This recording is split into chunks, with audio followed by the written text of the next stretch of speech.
Hello, I'm Gary.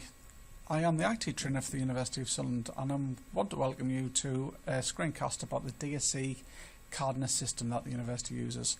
This is the first of a series of screencasts, and the purpose of this screencast is to show you what new members of staff do to put their information onto the database for the DSE assessments.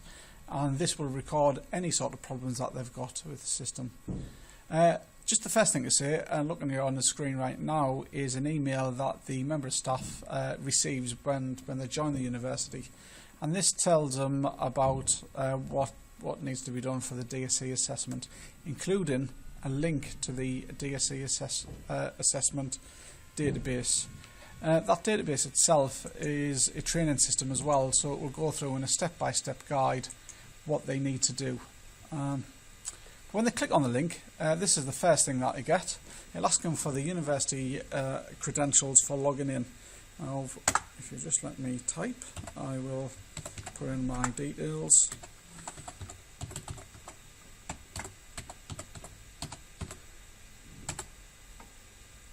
And you can get it to remember your credentials, so next time they log in, the actual username will be stored. This is the first screen that they get, and this is just to verify that they are the correct member of staff. But what they can change is their department and especially the location if they work in multiple locations, and that will let them do a particular DSE assessment for the different locations.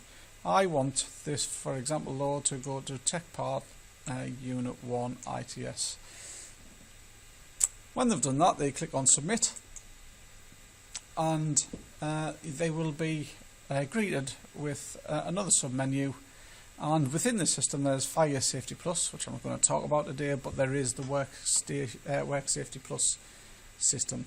They click on that link, loads up a different screen, and on there is links to the e-learning.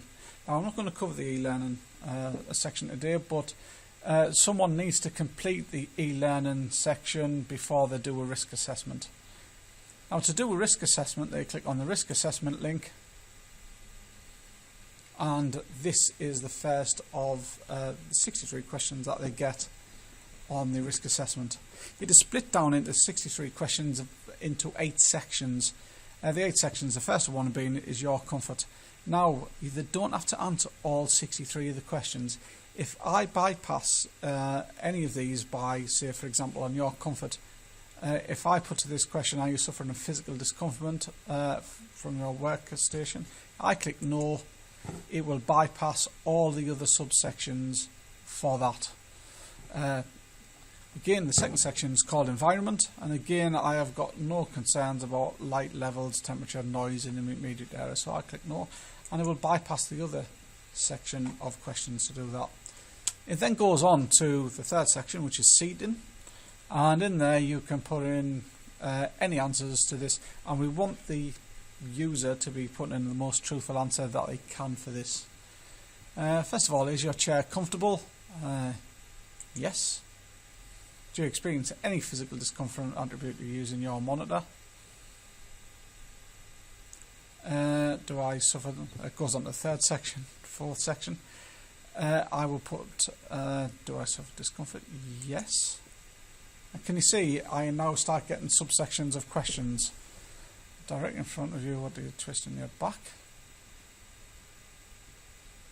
No. The size of the monitor is suitable for your work I'm doing? Definitely not. Can your monitor swivel and tilt? Yes, it can. Can your monitor height be roughly with your eyes? No, it's not. It's far too low. How much glare? I am getting a lot of reflection. Is the screen image stable? No, I get the odd flicker and the odd line going across the monitor. Do you know how to adjust your screen's brightness and contrast to achieve your viewing comfort? Yes.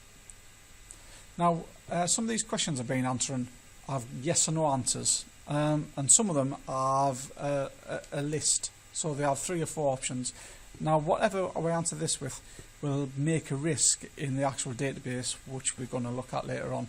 So the yes and no answers may, depending on what the question is, give an I rating, so it's a high level risk, or it might only give a medium rating. Now when you have an option of 3, it tends to put the highest option as a high risk, the middle option as a medium risk, and the last option as a low risk. So whatever your answer will be recorded, and a risk assessment will come from all these questions.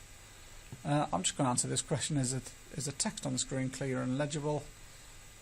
Yes. And is the text normal, comfortable size to read? Yes, it is. And then we go to the next section. The next section is about the keyboard and mouse, and I am no discomfort, so I'm going to skip that, go past that section.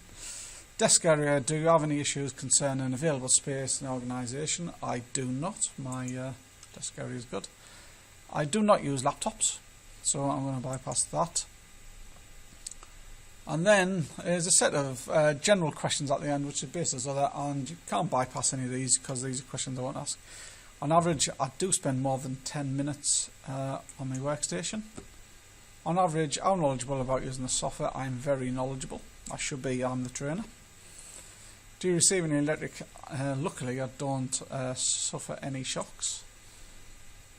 Do you use a computer in more than one dedicated desk and location? Not really. I do use projection computers, but they don't really count because I'm using that just for a session for an hour or so. I don't cradle my telephone between my neck and shoulder, so I'm going to answer no to that. I know to report the problems to. If you have any pain-related items, I know to speak to there as well. And finally, I am aware of the university's policy on eyesight. The final box that you get in is question 63 is a free text box which you can put in any text that you want, and that will be stored on the database. And if I just click on continue there and then submit, I have now submitted that, and it's given us a list down here of all the questions I've answered. And can you see on there that section where I've answered things there? I get a red section on there. The very important thing for the end user needs to do this, to record that they've finished, is to click on save and close. They will then get a list of the risk assessments that they've done. If you have more than one, if you're in multiple locations, you might have a list like mine. But can you see there it's in date order, and at any point the user can click on the user action report. But apart from that, now the end user has actually completed the risk assessment, and what the following screencast will talk about is how a DSE assessor can actually look into the risk assessment that I've just done. I would like to thank you for listening to the screencast, and I've finished now. Thank you.